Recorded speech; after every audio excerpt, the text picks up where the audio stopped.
여러분 안녕하십니까? 뉴스데스크 제주입니다. 요즘 제주를 찾는 단체 관광객들이 크게 늘고 있는데요. 이 관광객들의 첫 관문인 제주공항이 이 대형 버스 주차난으로 극심한 혼잡을 빚고 있습니다. 이따금 기자입니다. 제주공항 주차장 입구. 주차 공간이 가득 차 주차장에 들어가지 못한 대형 전세버스들이 줄을 길게 늘어섰습니다. 버스들은 아예 공항 안 한쪽 차선을 가득 메웠습니다. 단체 관광객 도착 시간에 맞추지 못한 일부 버스들은 3층 출발 대합실 앞에서 급하게 관광객들을 태웁니다. 잘 못 들어가가지고 어쩔 수 없이 시간 약속하고 여기서 만나가지고 이제 빨리 튀어나가는 수밖에 없어요. 복잡하니까. 주차장 안도 혼잡하기는 마찬가지. 보시는 것처럼 대형 버스 수십 대가 주차장 안에 들어와 있지만 주차 공간이 없어 주차를 못해 기다리고 있는 상황입니다. 제주공항 여객터미널 주차면수 2,000면 가운데 대형 버스 주차 공간은 57면, 코로나19 이전보다 3분의 1가량이 줄었습니다. 버스 전용 주차구역에 코로나19 임시 선별 진료소를 설치해 사용되다 철거된 뒤 공항공사가 해당 구역을 이용객이 늘어난 일반 승용차 주차장으로 변경했는데 최근에 단체 관광객도 급증해 수용이 어렵게 된 겁니다. 이 때문에 버스기사들은 주차를 위해 2-3시간 대기하기 일쑤. 거대한 전세버스 행렬에 일반 차량들까지 뒤엉켜 공항 도로는 극심한 혼잡이 빚어지고 있습니다. 이거 색한 가려면 턱수업이 부족해요. 보면 들어오려고 하면 3층 저 진입로 입구에서부터 밀려서 여기까지 오는데도 2시간 걸려버린다고 어떤 때는. 공항공사 측은 관제타발의 부지에 추가 조성 중인 주차장이 다음 달 일부 완공되면 버스 주차면을 늘리겠다는 계획이지만 당장 추가 공간 확보는 어려워 이용객들의 불편과 혼잡은 이어질 것으로 보입니다. MBC 뉴스 이따금입니다. 포화 상태에 이른 제주 하수처리장의 처리 용량을 늘리고 시설을 지하화하는 현대화 사업의 핵심 과제는 하수처리 과정을 중단하지 않으면서 어떻게 공사를 마무리 짓느냐 하는 건데요. 최근에 비슷한 공사를 마친 다른 지역에서는 어떻게 진행했는지 취재했습니다. 박주연 기자입니다. 국내 처음으로 하수처리 시설을 지하화한 경기도 안양시 박달 하수처리장. 지상에 있는 체육시설과 공원이 조성돼 겉으로만 보면 하수처리 시설이 맞는지 모를 정도입니다. 지난 2013년 말 착공해 2017년 초 완공까지 이곳은 하루 처리 하수 30만 톤 가운데 18만 톤을 인근의 석수처리장으로 보냈습니다. 처리 물량의 절반 이상을 인근의 다른 처리장으로 보내 공사를 진행한 겁니다. 국내에서 가장 많은 하수를 처리하는 서울시 선암물 재생센터는 단계별 공사 방법을 선택했습니다. 1단계로 전체 처리량 163만 톤 가운데 25% 정도인 36만 톤에 대한 처리 시설을 지하화한 겁니다.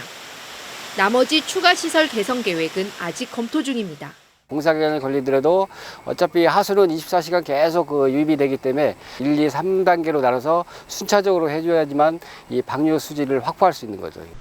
제주 하수처리장은 앞에 두 곳보다 상황이 더 좋지 않습니다. 인근에 하수를 대체 처리할 수 있는 시설이 없고 포화 상태가 심각해 공사 기간을 늘리기도 어렵기 때문입니다. 이 때문에 제주 하수처리장은 공사 기간 하수처리 과정을 단축하는 방법이 검토되고 있습니다. 기존의 침출 여과 방식 대신에 거름막을 통한 여과 방식을 도입해 공사 기간 하수처리 시간과 단계를 줄이는 방안인데 현재 관련 공법에 대한 용역이 진행 중입니다. 기계는 멈출 수가 없고 또 그렇기 때문에 이번 대체 시설을 만들고 또 그걸 연결해서 또 그 기존 시설을 철거하면서 또 수질은 개선이 돼야 되기 때문에 그런 부분에서 상당히 어려움이 좀 많습니다. 오는 2027년 말 완공을 목표로 추진되고 있는 제주 하수처리장 시설 현대화 사업이 기존 하수처리 문제 없이 원활하게 이루어질 수 있을지 관심이 쏠리고 있습니다. MBC 뉴스 박주연입니다.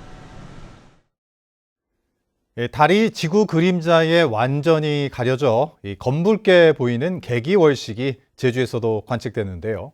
5시간 가까이 펼쳐진 우주쇼를 카메라에 담았습니다. 함께 감상해 보시죠.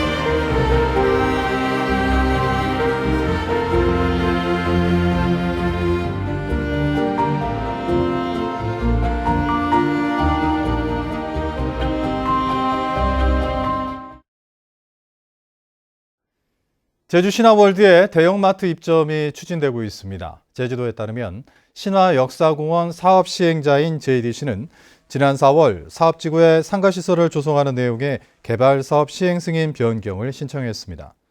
신화월드 운영사업자인 람정 제주개발 측에 따르면 해당 상가에 외국 기업이 운영하는 창고형 마트 입점이 거론되는 것으로 전해져 지역 상권의 반발도 우려되고 있습니다. 제주 MBC가 보도한 도지사 관용 차량 운용의 불투명한 정보 공개와 관련해 제주도가 제도 개선을 추진하기로 했습니다. 제주도는 도지사 관용 차량의 불투명한 사용 목적 기재와 실제 주행거리 불일치 등에 대해 앞으로 배차 신청 현황을 세밀하게 관리하고 규정에 맞게 운영하겠다고 밝혔습니다. 또 별도의 정보 공개 청구 없이도 시민들이 관용차 운행 상황을 열람할 수 있도록 검토할 방침입니다. 한라산 둘레길이 제주에선 처음으로 국가 숲길로 지정됐습니다. 산림청은 지난 2010년부터 9개 구간 65.8km에 걸쳐 조성된 한라산 둘레길이 산림 생태 보존 상태가 우수하고 역사 문화적인 가치가 높아 국가 숲길로 지정한다고 밝혔습니다. 현재 전국에는 지리산 숲길과 백두대간 트레일 등 7곳이 국가 숲길로 지정돼 있습니다.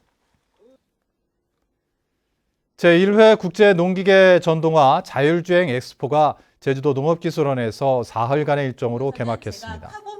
농업 부문의 탄소 중립을 선도하고 농업 인구 감소와 고령화에 대비한 신기술을 선보이는 이번 엑스포에서는 자율주행 트랙터와 인공지능 수학 로봇, 농업용 드론 등을 시연합니다.